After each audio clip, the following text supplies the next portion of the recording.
For those of you who have watched and supported all of my videos since the beginning, you know that I really pride myself on being in good spirits, trying to make you guys laugh and all that stuff. I was able to maintain that enthusiasm even when I had to take a break, even when I wasn't growing on YouTube.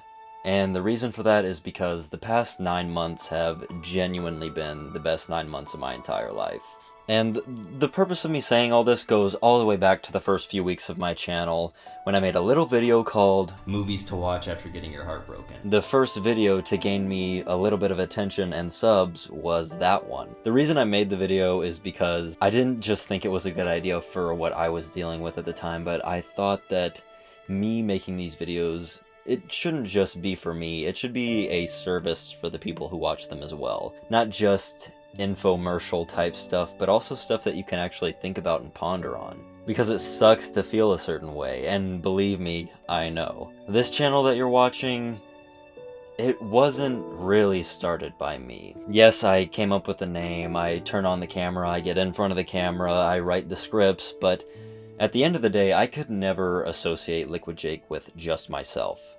And now that it is just me, where do I go? And that's the point I wanted to hit home in this video. What's next? In my first attempt at this topic, I discussed 2 films, Sam Raimi's Spider-Man 2 and Eternal Sunshine of the Spotless Mind. The point of bringing those films up is because I think Spider-Man 2 tells a great story of someone who has fallen just down on the deep end of life and has to overcome their challenges, while Eternal Sunshine gives a warning about the dangers of suppressing what we really feel. Still, 2 amazing movies, and I cannot recommend them enough. If you still haven't seen them, please watch them, and again, I put a ton of movies in the description of that video. I think a few of them were A Silent Voice, A League of Their Own, Inception, a few more. All amazing movies, and there are more I want to talk about, such as Swiss Army Man. And spoilers for the movies I'm going to be discussing today. I'm not recommending these movies so that you can take a deep dive into philosophical cinema. I'm recommending these movies because I want you to have something to think about, something to relate to. So if you're scared of being spoiled, don't be. That's not why I'm talking about these movies. You can still watch them and love them anyway. So Swiss Army Man stars Paul Dano as a guy named Hank, someone who has been stranded out on a lonely island and is seconds away from killing himself. And right before he can perform this act, a body washes up on shore, played by none other than Harry Potter himself, Daniel Radcliffe, aka Manny. And Manny, he's dead, and he farts.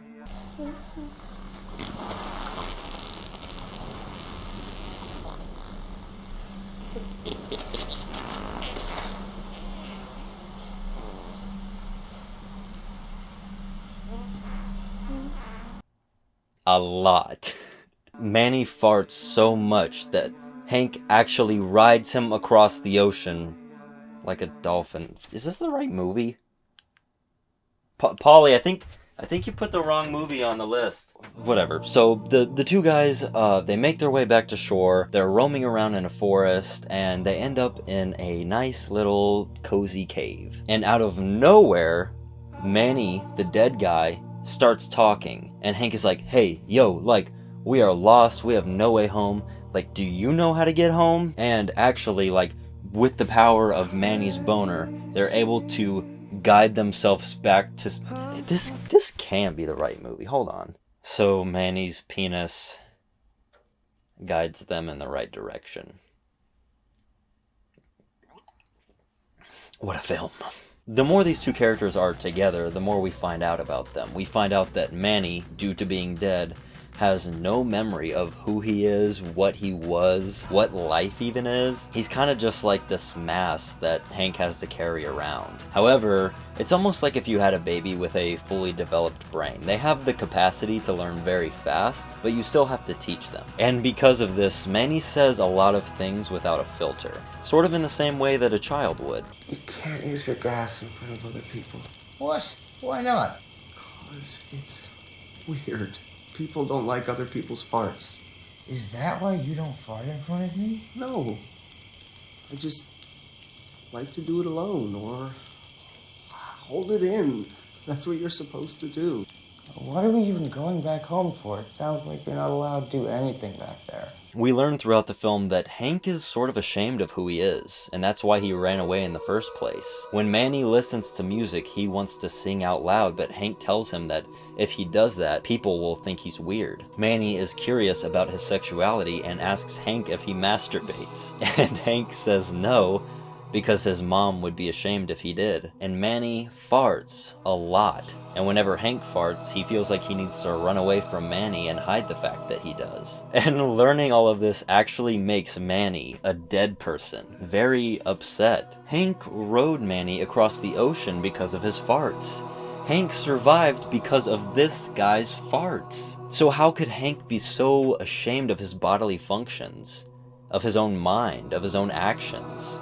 It's almost like the dead guy is more alive than the guy who's actually alive. And it's not until the end of the film, when both characters make it back to society, that Hank realizes something. When Hank's father returns and Manny is put into a body bag, Hank ends up stealing the body bag and rushes towards the ocean to set his friend free. Because Manny gave Hank the confidence to be okay with who he is, to be okay in his own skin, and he wants to return that favor to his friend, who is dead, but he still wants to do it for him. And as Hank says goodbye, Manny revs up and farts away. What a film. I know this movie sounds weird and terrible and awful, but it truly does have a lot to say about accepting yourself and loving who you are. And I think that's why Swiss Army Man is so great, because anytime I feel weird with who I am or I don't believe in myself, Swiss Army Man is a great reminder that it's not just okay to be who you are, but you're actually doing a disservice to society when you put up a facade and pretend to be somebody that you're not. But to be who you actually are and to realize what you actually want leads me to my next film and final film that I'm talking about in the video, which is The Lord of the Rings: Return of the King. Quite possibly my favorite film of all time. There's a scene that I have been constantly thinking about over the past week where Frodo and the rest of the hobbits return to the Shire after their grand adventure. And as the hobbits all return to their everyday lives, everything seems to be going okay, except for Frodo. He just seems off. And at the end of the film, it is me and Frodo who are synced up. He had been through so much only to come back home and become the same person he was before he left. In the first Lord of the Rings film, Frodo is a simple hobbit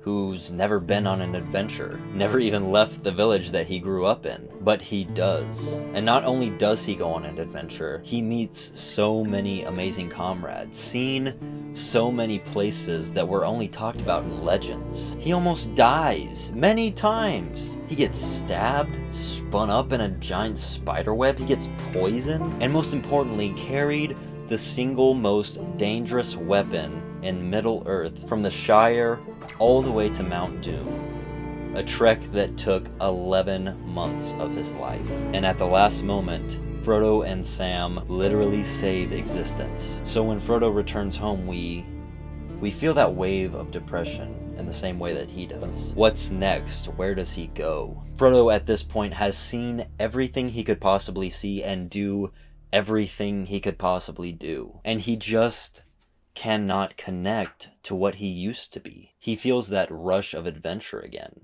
And so being alive is just way too much for him to bear. So he decides to go into the afterlife because he just can't live with himself. Very often when we dedicate our time, our effort, our emotion, and our heart to something or someone and it doesn't work out, sometimes we feel like we're back to square one. Sometimes we feel like we're back at the Shire, but we're not.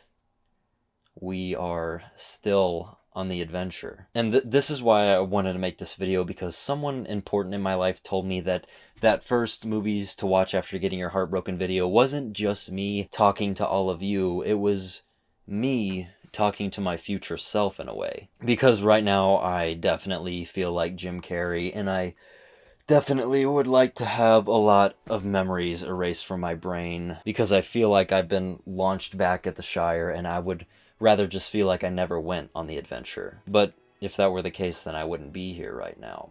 I wouldn't be making this video, I wouldn't have this green screen that literally was the sign for me to start this channel. I uploaded my first video July 30th of 2020, but I have made so many videos before that. Some of you have seen them, and luckily some of you haven't. But this is something that I've always wanted to do. I love YouTube, I love that you can do anything, and I love being a YouTuber. And I'm not stopping just because I feel like a very important piece to all that isn't here anymore. No more breaks, no more excuses. I want to improve week by week and become the best film pundit that I can possibly be. But that starts when I realize that the adventure is what's happening right now. The videos I've made, the friends I've made because of YouTube, that is what it's all about. And to Agata's supporters that are still watching me and supporting me, Varric, Diamond, Lennon, Josue, Borja, and all the others. I do hope you stick around and keep supporting me because I love having you here. And it's so crazy to me that I have viewers from literally all over the world now. This is by far the most personal video that I've ever made, and I apologize. But a lot has changed since that first video, and it's a story that I really want to tell. And I think when I hit my 1,000 subs this year, I will tell it. And it's going to be a weird, therapeutic, crazy experience. But I will save all of it for that moment. And I'll see you there.